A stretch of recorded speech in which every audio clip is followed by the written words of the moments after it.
Et ensuite, nous attendons l'apparition glorieuse de notre Seigneur qu'il nous a promis lorsqu'il a dit « Je m'en vais vous préparer une place et je reviendrai vous prendre avec moi afin que vous soyez aussi là où je suis », selon Jean 14, versets 2 à 3.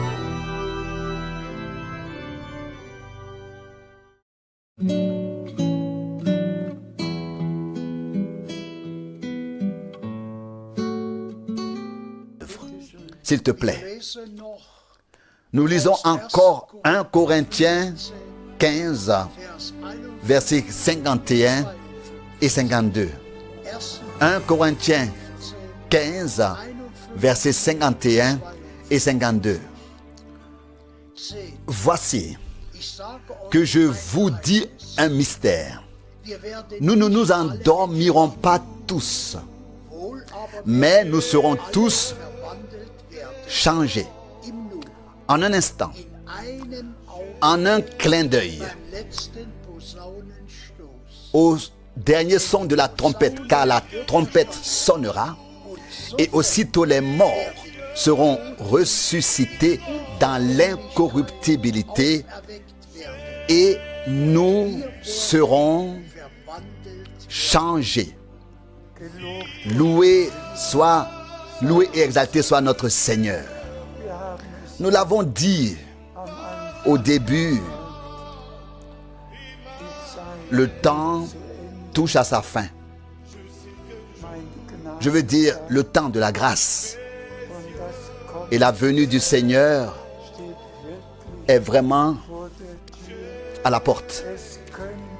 Ce pourrait être la dernière fois que le Seigneur nous parle de manière aussi claire. Ce pourrait être la dernière année au cours de laquelle le Seigneur accomplira les dernières promesses. Personne ne connaît le jour et l'heure, mais nous avons tous compris cela. Dieu le Seigneur a envoyé frère Branham avec le message de la parole qui précéderait la seconde venue de Christ. Et nous l'avons souligné dans la dernière émission, Matthieu 24, 14 et Apocalypse 14, verset 6. Le message éternel du salut a été prêché à toutes les nations en témoignage. Et alors viendra la fin. C'est ce qu'a promis notre Seigneur. Il n'y aura plus de messagers ni d'autres messages. C'est le dernier message, la dernière invitation, le dernier appel. Venez à moi, vous tous qui êtes fatigués et chargés, et je vous donnerai du repos pour vos âmes. Le Seigneur appelle les derniers à la repentance. Le Seigneur appelle les derniers, ceux qui font partie de l'Église épouse. Il les appelle maintenant à sortir. Et si le nombre est complet, la parole que nous venons de lire s'accomplira.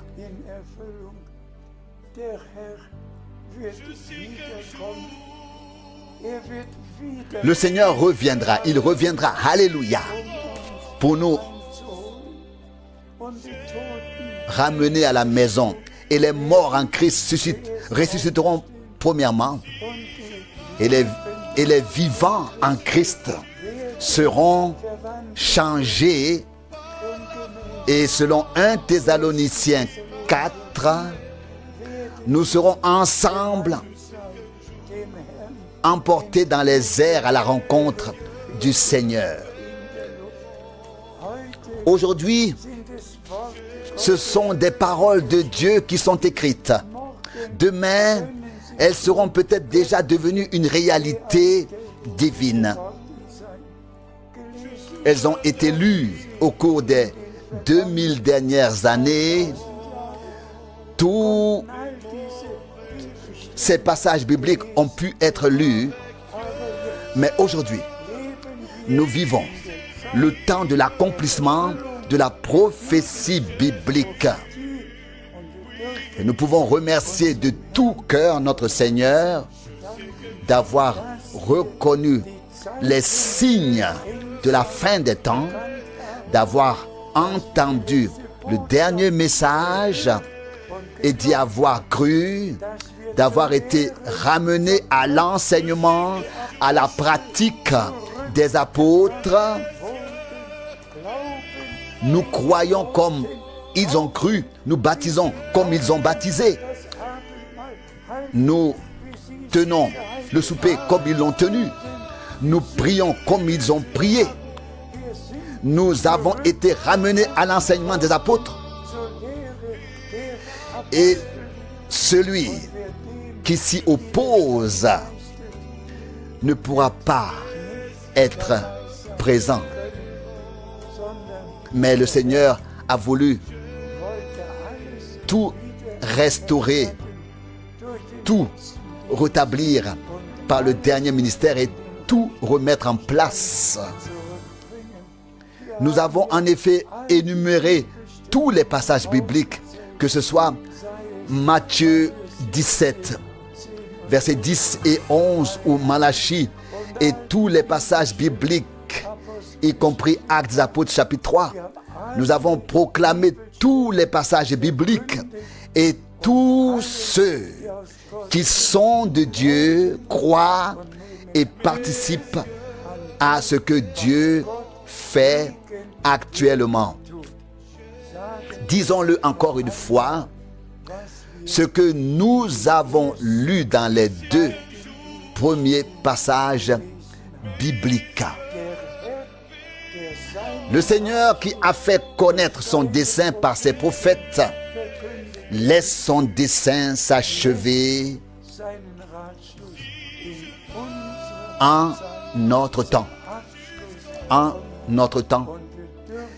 Et c'est par grâce que nous pouvons voir, croire et vivre tout cela. Puisse cette année être une année de salut, une année bénie, bénie en profondeur par Dieu en chacun de nous. Que la bénédiction du Dieu Tout-Puissant repose sur tous les traducteurs, sur tous les frères qui transmettent la nourriture spirituelle et annoncent la parole révélée, et sur tous ceux qui, dans toutes les langues, l'entendent, la croient et en vivent la préparation. Croyez-le bien. À son retour, le Seigneur trouvera une épouse sans tache, sans ride. S'il vous plaît, faites en sorte d'être présents. Soyez tous bénis dans le saint nom de Jésus. Alléluia, alléluia, amen.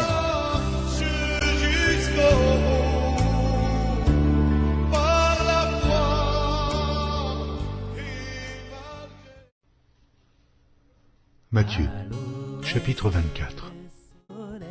Vous entendrez parler de guerre et de bruit de guerre. Gardez-vous d'être troublés, car il faut que ces choses arrivent. Mais ce ne sera pas encore la fin. Une nation s'élèvera contre une nation, et un royaume contre un royaume. Et il y aura en divers lieux des famines et des tremblements de terre. Alors, aussi, plusieurs succomberont. Et ils se trahiront, se haïront les uns les autres. Plusieurs faux prophètes s'élèveront et ils séduiront beaucoup de gens. Et, parce que l'iniquité se sera accrue, la charité du plus grand nombre se refroidira. Mais celui qui persévérera jusqu'à la fin sera sauvé. Cette bonne nouvelle du royaume sera prêchée dans le monde entier pour servir de témoignage à toutes les nations. Alors viendra la fin.